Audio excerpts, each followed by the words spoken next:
A satisfação e a alegria de receber ao vivo aqui nos estúdios o meu amigo e um dos grandes advogados do estado do Ceará, Dr. Paulo Franco, onde eu quero nesse momento pedir a sua atenção para o assunto que a gente vai tratar, assuntos de fundamental importância para a sociedade jaguaribana, limoeirense, cearense, brasileira. E quero nesse momento agradecer a você que está no rádio, aumenta o volume do rádio, você que está na TV Canal 182, você que está no Rádiosnet também, muito obrigado. E a você que está no Facebook e também no YouTube, vai compartilhando, vai comentando, né, aqui no Jornal da Educadora. Dr. Paulo Franco, que é advogado desde 1993, 30 anos se aproximando da advocacia, a gente estava aqui conversando nos bastidores, especialista em direito do trabalho, assessoria e consultoria jurídica, MBA em gestão empresarial, cursando, professor universitário e um escritório com uma equipe composta por 11 pessoas, dentre estes 7 advogados e advogadas.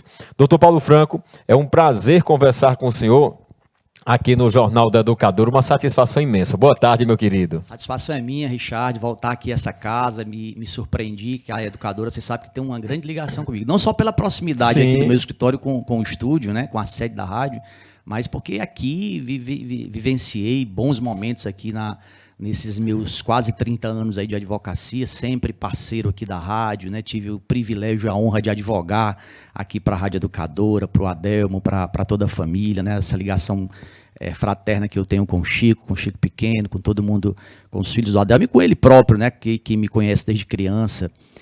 Para mim é uma satisfação imensa e ver que a rádio tem se reinventado também, né? Tem seguido aí essa nova tendência, né, da rádio web, da TV, né, as rádios migrando também para levar a imagem, assim, com a boa informação. E você dando show, como sempre, tem acompanhado doutor. E vendo aí seu trabalho belíssimo.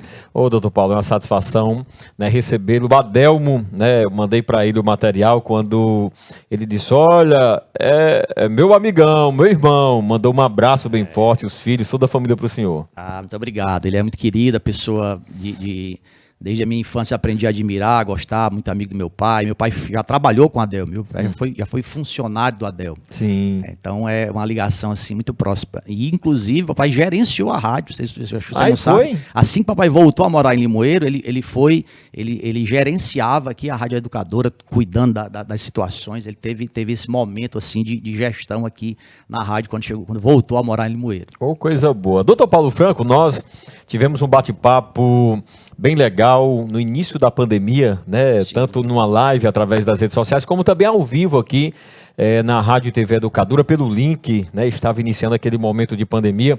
E tenho conversado com vários especialistas também, operadores do direito, falando sobre as mudanças, sobre todo esse cenário. Doutor Paulo, de lá para cá, no geral, na advocacia e no geral também, como é que o senhor está vendo os resultados, os pontos positivos, os pontos negativos, as percas? Qual é a avaliação? Eu pergunto isso, doutor Paulo, porque o senhor é digamos assim, um poço de conhecimento, de experiência, é uma realidade, o senhor tem uma vivência nos seus 52 anos que o senhor me falava, ainda muito jovem, mas é muito bom quando a gente tem a oportunidade de bater um papo com uma pessoa que tem essa vivência, que tem esse conhecimento. E qual é a sua visão diante dos resultados positivos, negativos, pós-pandemia? Bom, Richard, a pandemia acho que foi inusitada, né? A última que nós tivemos nesse porte, né? Foi ainda lá na gripe espanhola e pegou, assim, de fato, o mundo inteiro incrédulo, né? O mundo sem acreditar o que de fato estava acontecendo. Essa grande transformação social teve um legado terrível que foi esses milhões de mortos no país, no mundo inteiro, né? Aqui no Brasil, mais de 600 mil pessoas. Mas daí, desse sofrimento, de tudo isso que vem acontecendo, nós também podemos tirar alguma coisa de positivo. Dessa tragédia, dessas tantas mortes, desse tanto sofrimento da humanidade como um todo. O senhor falando sobre esse assunto, eu me lembro que eu fiz a minha primeira comunhão com o Monsenhor João Olímpio, hoje não está mais atuando, né, está recluso pela sua idade, e o Monsenhor João Olímpio, ele disse uma frase que no momento lá que foi o seguinte: olha, de todo mal, de toda situação ruim, de todo problema, se você olhar com uma análise mais positiva, sempre dá para tirar algo de bom. Sim. Seria isso também o que o senhor está colocando. Verdade, com certeza. Todo esse sofrimento causado aí por essa doença na humanidade, ela, além desses milhões de mortos, nós tivemos, se é que podemos dizer que é algo positivo, nada se sobrepõe à vida, Sim. mas de tudo se tira uma lição. Isso é uma realidade, como o senhor disse para você. E acredito que a gente já esteja percebendo que a humanidade teve uma oportunidade ímpar de se unir, de buscar a cura, de buscar a vacina para essa doença, né? Em tempo recorde. Você sabe que na história recente a gente não tinha tido uma vacina concebida em tempo tão curto. Isso foi um sinal de que muita gente fala, mas os grandes laboratórios tinham interesse econômico, tem várias teorias, mas de fato, se pararmos para pensar, foi uma resposta rápida que até então não se tinha tido. Se a gente comparar a outras épocas como hoje, o avanço da tecnologia, eu digo muito, doutor Paulo, há 10 anos atrás, né, eu tenho 22 anos de profissional, se me falassem que eu ia estar me vendo, que eu ia estar conversando com alguém, como eu conversei com um colega lá na Alemanha, pelo celular, né? Se a gente tivesse a imaginação que o senhor lá em Fortaleza ou em outro lugar a gente pudesse fazer uma entrevista aqui ao vivo, se me dissesse isso no rádio, eu não iria acreditar. Então, o avanço da tecnologia também trouxe esse avanço na área da medicina. Sim, né? Com certeza. É reflexo em todas as áreas. Na área científica. Todas as áreas. E não só nesse aspecto, mas se pararmos para pensar, nós tivemos como, digamos assim, um legado positivo, algo de positivo que a gente teve dessa nefasta pandemia. Nós tivemos aí a união dos povos em busca dessa cura, de um tratamento eficaz, né, minimizando as mortes, mas tivemos também uma união do poder público, no caso aqui mais direcionado ao Brasil, o poder público criando leis, modificando relações jurídicas, né? Para isso, leis, medidas provisórias foram editadas, uma série de situações que foram extremamente positivas para o enfrentamento, para minimizar os efeitos danosos que essa pandemia trouxe para a gente. E talvez um dos setores que mais sofreram foi o setor produtivo. Sim. Algumas áreas do varejo, do comércio, que tiveram suas portas fechadas, sofreram talvez a pior das crises, né? Que era, de fato, o povo tendo a necessidade de ficar em casa, de não poder circular, né? Somente o comércio essencial, só a agricultura funcionou, só o comércio de gêneros alimentícios, farmácias, postos de gasolina, ou seja, só o básico para a sociedade de fato não parar. Mas muitas atividades que eram ditas não essenciais sofreram um baque tremendo.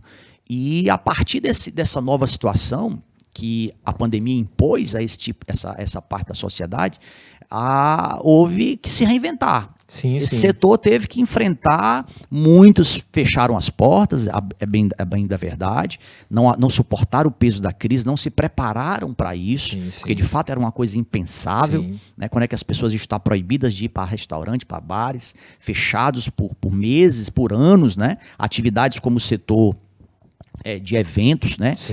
Que deixou de funcionar, voltou agora há poucos meses atrás a realizar os eventos com público ilimitado, ou seja, nós tivemos aí uma série de situações onde as pessoas foram se reinventando. Nós temos aqui um exemplo você deu bem claro, as lives.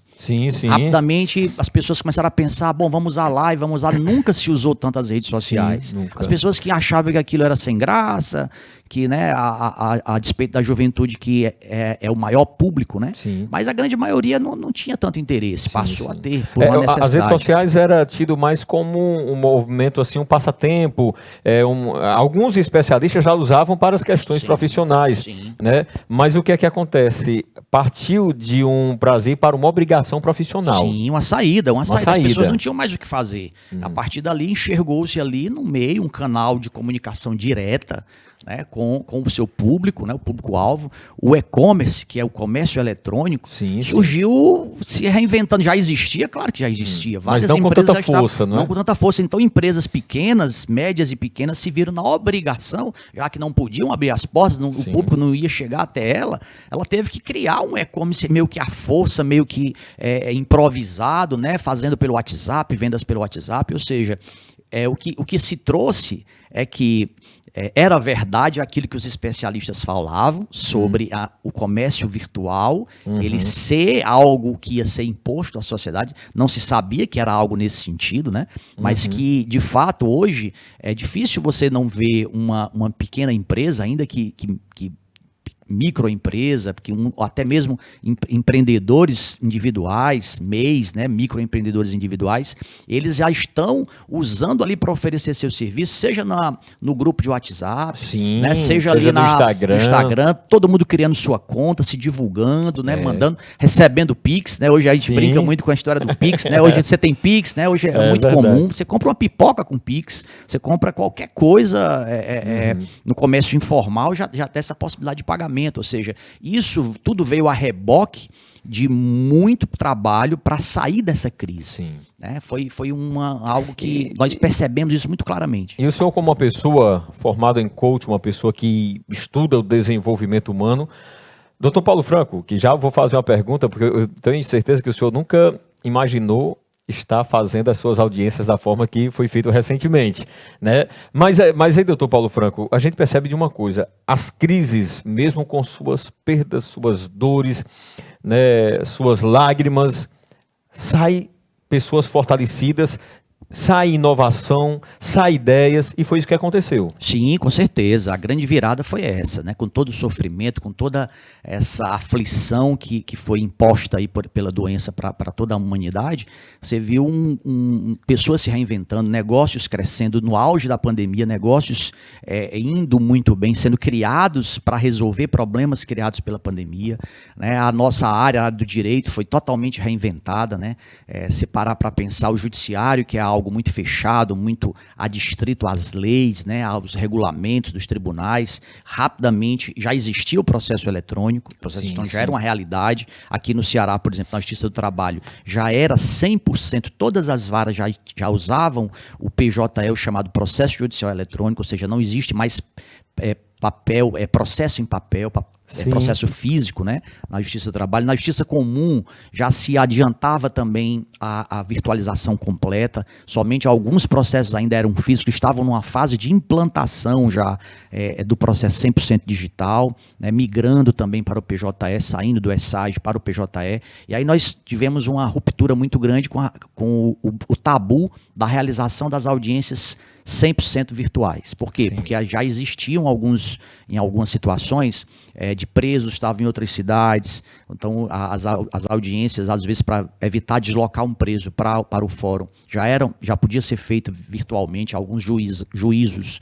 que a gente chama, né, tanto na Justiça Federal como na Justiça Estadual, já aplicavam essa metodologia, mas isso era uma excepcionalidade. Doutor Paulo, diante dessa situação assim, como é que se sente? Eu vou conhecer, como é que o senhor se sente como advogado, esse cenário, o senhor no lugar, né, teve de estar o advogado de defesa aqui, o detento assim que sim. Nenhum lugar, e o representante da justiça em outro.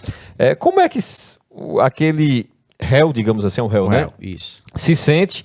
Como é que o juiz se sente? Como é que o advogado se sente? Será que passa assim, rapaz, foi difícil no início ou é tranquilo hoje? Como é que o senhor acha? Não passa aquela confiança para o cenário? Eu vou te responder mais na minha área, tá? Como eu não atuo mais nessa área penal, faz muitos anos que eu não atuo, eu não posso te dizer da minha experiência própria. Pronto, na experiência. Mas na minha experiência, que a gente passou até as audiências, tanto civis quanto trabalhistas, 100% virtual, a gente, a princípio, fica um pouco de insegurança. Sim. Insegurança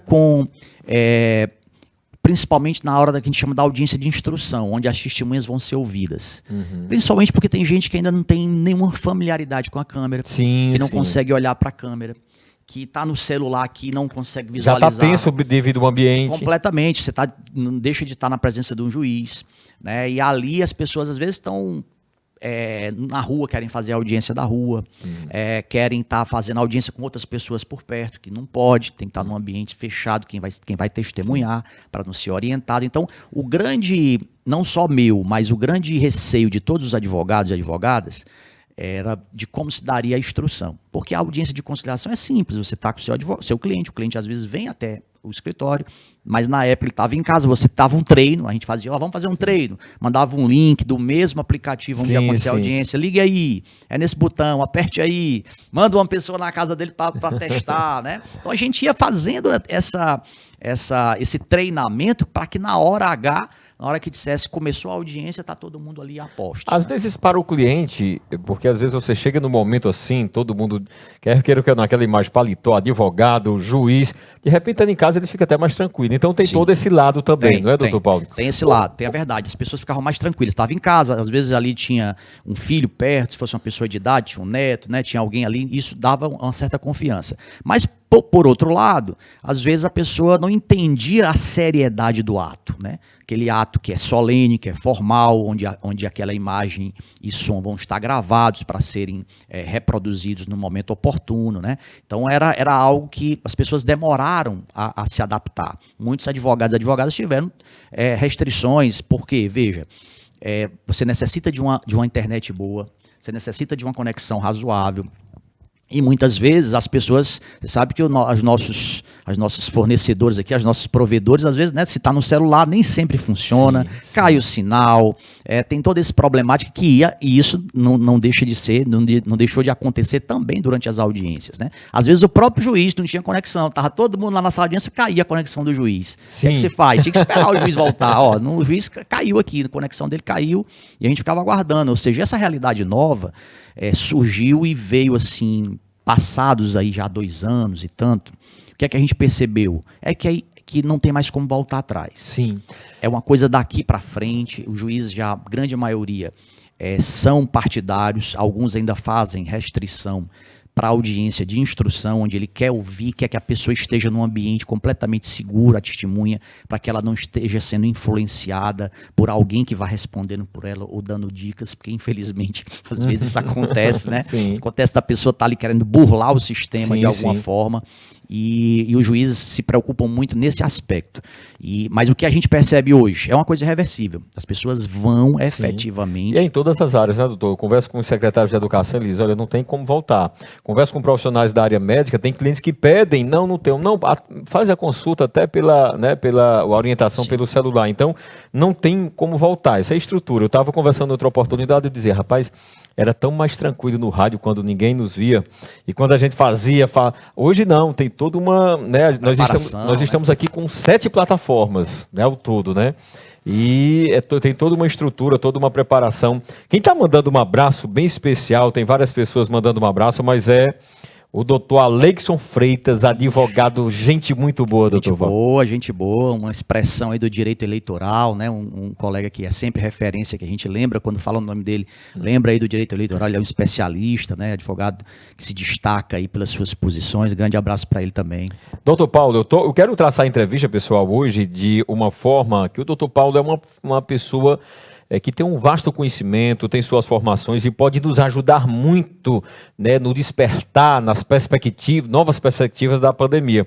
Agora, estão perguntando, doutor Paulo, não sei se é a área do senhor, e se o senhor quiser pode responder depois da entrevista. Doutor Paulo, o senhor é tão competente, tem seus profissionais, o senhor poderia me responder...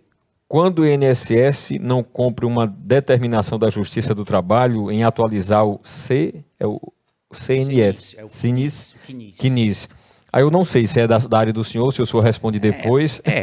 Posso responder rapidinho. A verdade, todas as decisões judiciais, sejam elas de qualquer órgão que seja, né, ela tem que ser cumprida, né? Sim. Então não há órgão nenhum que esteja acima da lei, né? Uhum. Então a ordem judicial, para ser cumprida, ela pode ser contestada, né? Isso é o jargão, todo mundo fala, né? Não se discute, a ordem judicial se cumpre. Tem que saber de fato se não está pendendo nenhum recurso para o cumprimento.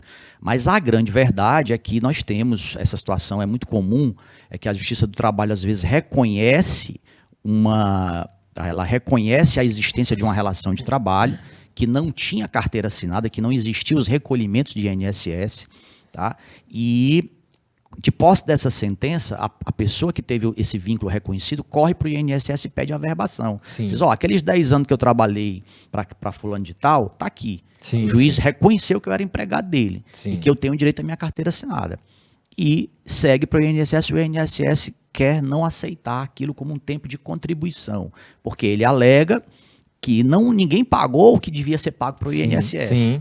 E aí a gente, defendendo aí o lado do trabalhador que teve esse vínculo reconhecido, a gente disse, olha, cobre do senhor fulano de tal que deixou de recolher.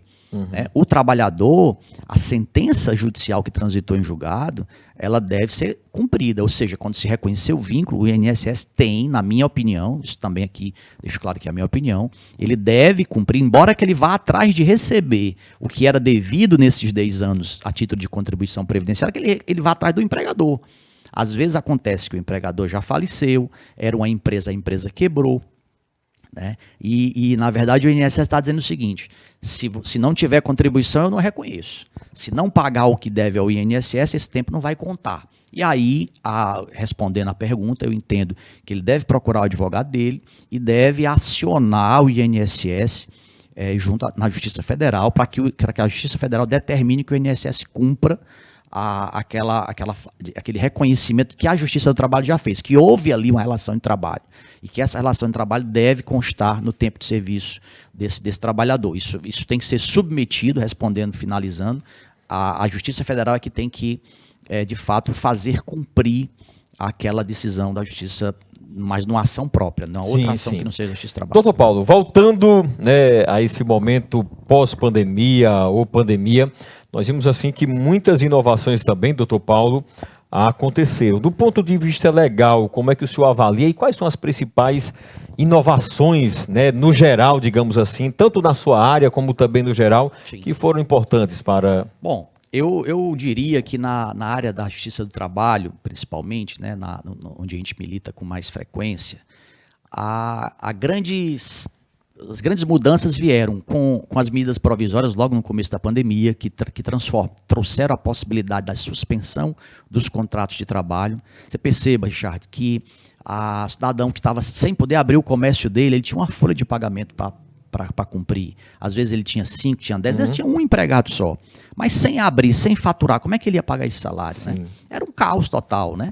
E aí houve essa medida provisória que trouxe a possibilidade, que criou o auxílio, um auxílio da pandemia, um auxílio emergencial para essa emergência, onde o trabalhador ia poder ficar, o empregador não ia pagar salários, ia ficar suspenso o contrato de trabalho e o governo iria pagar uma parte do que era devido a esse trabalhador, um auxílio numa situação emergencial. Era um valor menor, mas iria dar para, vamos dizer assim, para a subsistência desse trabalhador. Isso foi um grande marco. A possibilidade de suspensão do contrato, a possibilidade de diminuição do valor do salário, com a diminuição também da carga horária. E, basicamente, se falarmos a título de lei, a regulamentação do teletrabalho, que é uma inovação ainda da reforma trabalhista. E você perceba, Richard, que essa mudança foi tão grande que muitas das empresas que funcionavam com 5, 6, 10 pessoas dentro de um prédio comercial, por exemplo, em salas comerciais, eles passaram a funcionar do mesmo jeito de casa. E aí o empregador passou a dizer assim, poxa, se eu passei tanto tempo sem precisar estar funcionando e deu até certo, eu continuei trabalhando, vou manter. E aí passou... Menos despesas. Cortou a metade do tamanho. Se ele tinha 10 salas, ele devolveu 5, ficou só com 5. E começou a fazer até rodízio. Eu conheço empresas que solucionaram o problema de baixo faturamento, trazendo um rodízio. Vocês, tem 5 funcionários, então... 2 ficam em casa, 3 vêm trabalhar. No outro dia, 2 vêm trabalhar, mas fica trabalhando de casa.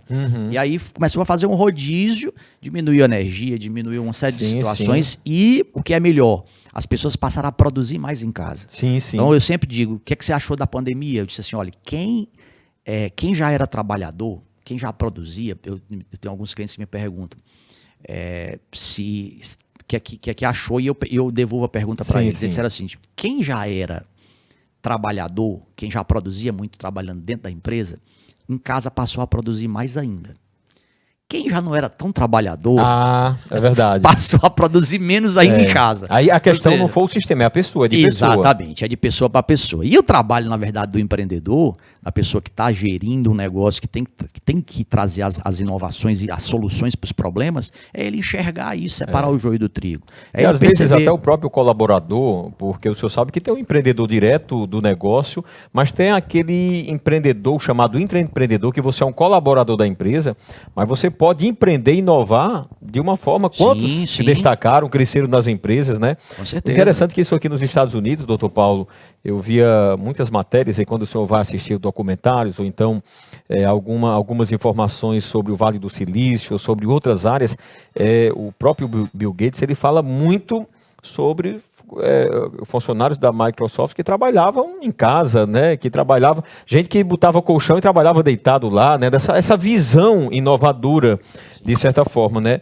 E a gente viu acontecer aqui. Agora, doutor Paulo, para os próximos anos, pós-pandemia, na sua avaliação, quais são os principais desafios? Richard, eu entendo que a gente tem uma nova realidade. Tudo isso mostrou a capacidade, a necessidade até das pessoas se reinventarem. Mas você sabe, você tem esse conhecimento específico, você se preparou para isso, você é um cara que tem uma visão diferenciada também.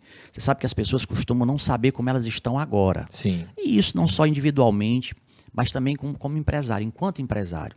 Então a pessoa não se prepara, ela não conhece a realidade dela, às vezes ela está doente e não sabe, às vezes ela está quebrada e não sabe. Ela está sem perspectiva de futuro e não sabe. Por quê? Porque ela não faz essa análise dela própria de qual a situação de que ela vive.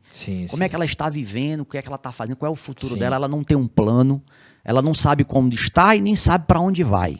Então, tudo nasce quando você sabe onde quer chegar. Quando você vê um jovem, um pai de família ou um estudante que não sabe o que é que ele quer da vida, dificilmente ele vai chegar em lugar algum. Então, a primeira coisa que eu diria, que não só na pandemia, mas principalmente depois da pandemia, as pessoas têm que saber para onde vão. Têm que saber aonde querem chegar. É verdade. Então, eu digo, faça essa análise, você que está nos ouvindo, dos problemas que você enfrenta hoje. O problema é financeiro? O problema, será que tem a ver com a sua pouca qualificação profissional? Tem a ver com que você está trabalhando naquilo que você não gosta? Então, eu diria, se analise, busque entender como está funcionando a sua vida como um todo. Você está bem como pessoa, como filho ou como pai? Você está bem enquanto profissional? Então as pessoas às vezes estão querendo tapar o sol com a peneira, não querem enxergar a dura realidade. Não querem reconhecer. Não querem reconhecer. Tem medo até de fazer uma autoanálise. Sim, tem medo porque às vezes a realidade é dura. A realidade é dura, é cruel e você não tem a quem culpar. E a gente conhece isso. Enquanto a pessoa não enxerga que ele é o detentor dos problemas dele, né? É o responsável por aquilo que acontece com ele deixa de culpar as pessoas, ele não vai conseguir sair, não vai buscar saída. E quando você reconhece onde está e não está satisfeito, você sai daquela área de conforto, porque a zona de conforto, na verdade, às vezes ela pode ser para o bem como para o mal. Você pode estar numa situação super desagradável, vendo ali, passando por perrengue no final do mês que o dinheiro não deu, cheio de dívida, cheio de conta para pagar, com problema de saúde que você não trata, mas você está bem, você acha que está bem, você não se reconhece assim. Então, e às vezes você está numa situação confortável, está tudo indo mais ou menos, você está até bem, e de repente vem uma doença e você não sabe por que é que veio. De repente vem uma pandemia dessa que ninguém espera e bota o seu mundo de cabeça para baixo. E aí você às vezes não sabe como sair daquela situação. Então, planejar é muito importante, se reconhecer e planejar, saber para onde você quer chegar. Buscar pessoas competentes. Você que, por exemplo, vou dar um exemplo clássico aqui que me ocorreu agora. Pessoa que é inibida, que não consegue falar em público. Procura o Richard, faz um curso do Richard de oratória. Vencer o medo de falar em público. Vencer o medo de falar. Isso às vezes você pensa que é uma bobagem, mas meu amigo, isso é problema de mais de 80% da população mundial. Tem medo de falar em público, tem medo de olhar para uma câmera. Segurar o microfone é mesmo que dar uma surra. A pessoa trava, fala. E você imagine quantos profissionais não são impactados por esse medo. E às vezes reconhecer esse medo e buscar uma solução, mas o que é que eu faço? Onde é que eu vou? Tem aqui na nossa região uma pessoa que é capacitada, está sempre oferecendo isso, e as pessoas não enxergam isso como uma saída, está investindo em si mesmo. Então, eu diria, busque bons profissionais para resolver os problemas, para lhe orientar às vezes, a busca por esses profissionais de curso, se qualifiquem naquilo que você acha que é uma debilidade sua, aquilo que você não é muito bom e que você precisa fazer. Eu digo isso enquanto pessoa e enquanto empresário. O empresariado precisa também ser bem orientado, precisa buscar saídas na hora de fechar um contrato, observar quem é que pode lhe orientar. Será que essa é a melhor saída? Será que isso eu não estou vulnerável? Nós temos hoje um grande problema que as pessoas não estão cuidando, que é a nossa chamada LGPD, que é a Lei Geral de Proteção de Dados. Essa lei traz uma série de complicações para os empreendedores, as pessoas que detêm dados. E as pessoas não estão se preparando. Já existem multas e multas pesadas para quem não sabe guardar esses dados.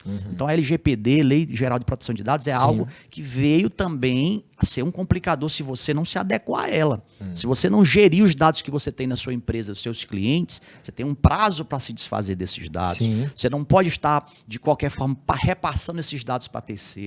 Então, eu diria que não só o cuidado com a LGPD, mas também o cuidado com um termo em inglês, tudo em inglês está chegando para a gente, tudo em inglês, mas tem uma coisa chamada de compliance, que hoje é algo que as empresas, as grandes empresas já fazem isso, desde sempre. Mas as médias e as pequenas vão ter que começar a usar um compliance, que é justamente uma espécie de prevenção. É uma coisa que a gente fazia lá há 20 anos atrás, de estudar preventivamente os casos. E compliance é um termo que as pessoas, principalmente quem é empreendedor, tem que buscar conhecer de compliance, tem que buscar conhecer de LGPD, para ver se você não está ficando aí vulnerável nessa legislação. Doutor Paulo Franco, rapaz, nós vamos ficar em dívida com o outro. O senhor, eu porque nosso tempo esgotou, e o senhor porque vai vir mais vezes aqui. Que momento maravilhoso, não é, Célio? Que momento produtivo, que momento conscientizador. 40 minutos passa rápido, hein, doutor? Ligeiro demais, rapaz. Principalmente aqui, bem conduzido por você, a gente acaba aqui se estendendo, né? Mas, olha, agradeço profundamente aí a atenção. Eu quero agradecer em nome do nosso programa, em nome da direção do ADEL, me agradecer o senhor por esse momento, mas eu já quero reforçar o convite para, em outras oportunidades, o senhor estando aqui, a gente conversar, a gente falar sobre vários assuntos importantes, tem alguns temas, é muito bom. E o senhor hoje deu, pelo seu conhecimento, a sua experiência de vida, fez aqui propostas, né, de, digamos assim, olha, teve pontos negativos, mas teve pontos positivos, o momento de inovar, de mudar, superar a crise e as novas perspectivas. Então, assim, foi muito bom mesmo. E, doutor Paulo, o espaço está sempre aberto aqui, meu querido. Meu amigo, vou agradecendo aqui a gentileza do convite. Você é um cara que está sempre parceiro antigo, né? Fizemos cursos juntos, aprendemos a importância do crescimento pessoal, de buscar ser uma pessoa melhor, ser uma pessoa que eu admiro muito, e dizer para as pessoas que estão nos ouvindo e nos vendo, acho que quem está fazendo aqui, de trazer um pouco de conhecimento, eu sei que é uma missão da rádio, o Adel tem sempre me dito isso, que essa rádio é para servir o povo, não é só um jargão, isso não é só um comercial que a rádio faz sobre ela, mas é uma realidade. Se você enquanto apresentador, enquanto palestrante, não trouxer algo que mude a sociedade, nós não estamos fazendo nosso papel. O advogado não é aquele ser que está ali para resolver um problema só na justiça, não. Ele tem que impactar a sociedade, o trabalho dele tem que ser impactante, tem que ajudar as pessoas. Então, enquanto eu não me considero capaz de fazer isso, eu não estou cumprindo meu papel na sociedade. Então, você vir para cá, trazer algo de novo, algo de inovador, algo que lance luzes sobre problemas que podem afetar toda a sociedade, eu estou fazendo isso nada mais que a minha obrigação enquanto profissional. Eu tenho um papel a cumprir, um papel social. E eu acho que eu sigo fazendo esse papel sem desmerecer, sem querer jogar lantejoulas em mim, mas eu acho que isso é a nossa missão, transformar esse mundo num mundo melhor. Um abraço, doutor Paulo. Muito obrigado, meu querido. Célio Monteiro, encerramos agora.